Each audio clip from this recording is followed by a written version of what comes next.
Mesdames, Mesdemoiselles, Messieurs, bonjour.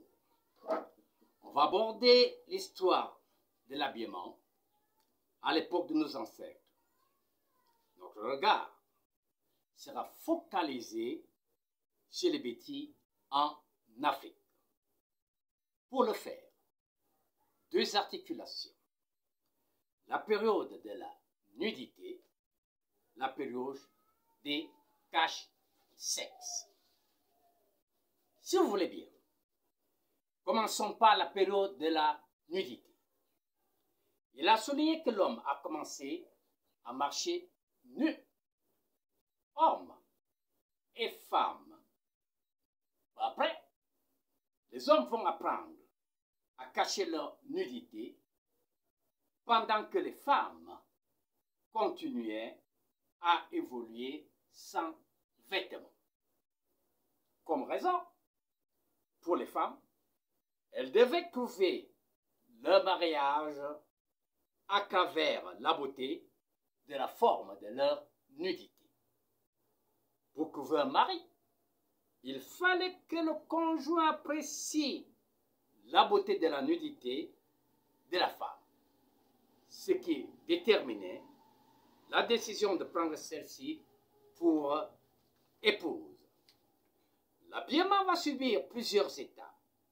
Notons ici que la partie supérieure n'était pas obligée d'être cachée. Que dire des différentes périodes? La première période a commencé par l'utilisation des peaux d'animaux, domestiques et sauvages. Tout animal tué, la peau devait être enlevée. Cette peau servait alors de cache-sexe.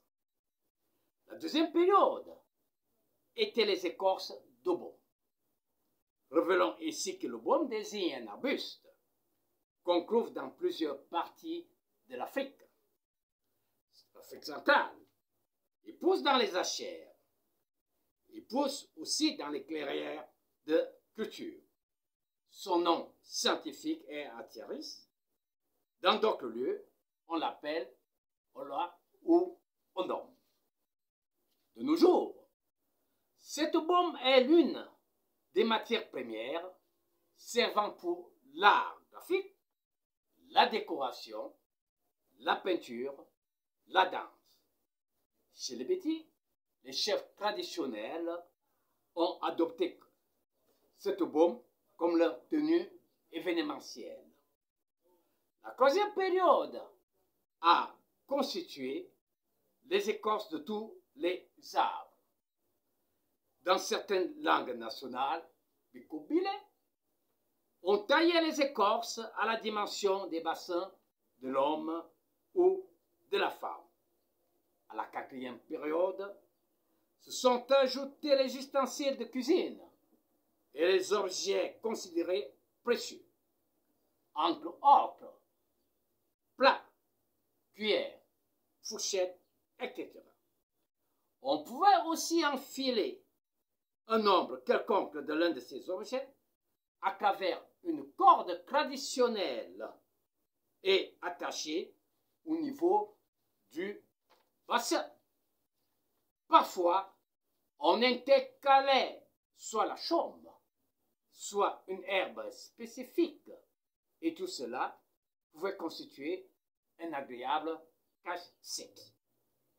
Pour ceux qui avaient les moyens, on pouvait agrémenter l'ensemble par les perles de gorille, ce qui faisait un ornement spécial et un cache-sexe de luxe.